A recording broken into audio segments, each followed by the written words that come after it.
Hello, everyone. My name is Rodney Ruzan, and I want to welcome you to this presentation where I walk you through my battle for the truth with the city of Los Angeles. This isn't just about me, this is about accountability, transparency, and your rights as well. Today, I'm sharing why I'm preparing a Title 42 lawsuit and what led me to this point. Let's start with the big issue, what this case is really about. The city of Los Angeles used COVID-19 forms against employees, forms that I discovered and reported as fraudulent. Instead of investigating and addressing my concerns, the city doubled down and used these forms to justify actions against me, including sending me for a forced psychological evaluation. This is about more than paperwork. This is about using fake forms to silence whistleblowers and protect wrongdoing.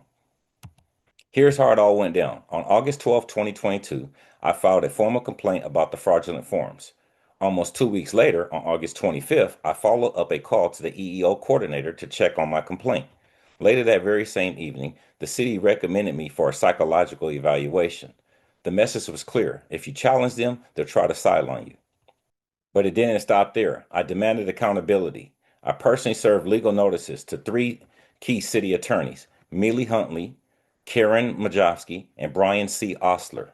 I demanded certified, authenticated copies of the 8 forms they used against me, and I made it clear I wanted a personal response. No surrogates, no buffer. I wanted direct accountability.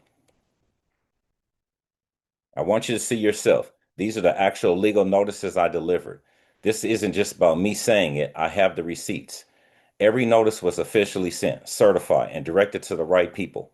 When I ask for answers, I do it in the right way, on the record, in writing.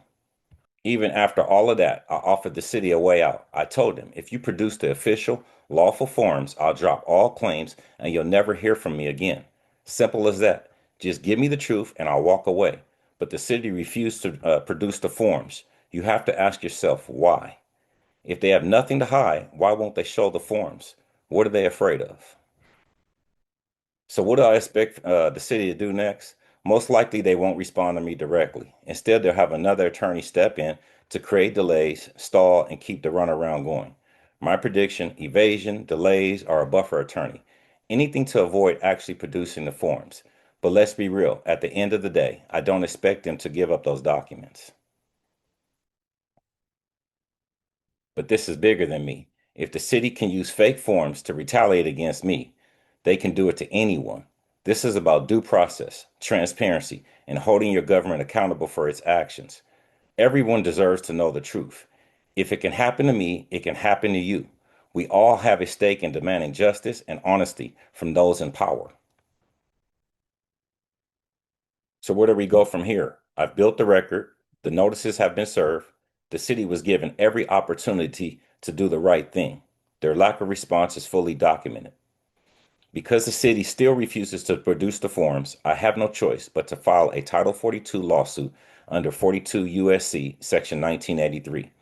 This lawsuit isn't just for me, it's to protect the rights of all employees and to demand accountability our community deserves.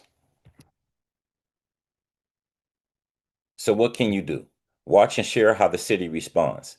Ask city officials why they can't produce the forms. Follow my journey. Subscribe to my YouTube channel, World Wars 101, for updates. If you have any questions, if you want to get involved, or if you have your own story, reach out to me at info@worldwars101.org. This fight isn't just mine, it's all of ours. Let's stand together for the truth. Thank you for your time, your support, and your willingness to speak up. Words in papers, words in books, words on TV, words for books, words of comfort, words of ease, words to make the fighting cease. Eat your words, but don't go hungry. Words have always nearly hung me. Words are stupid, words are fun. Words can put you on the run. Concrete words, abstract words, words to tell you what to do. Words can put you on the run.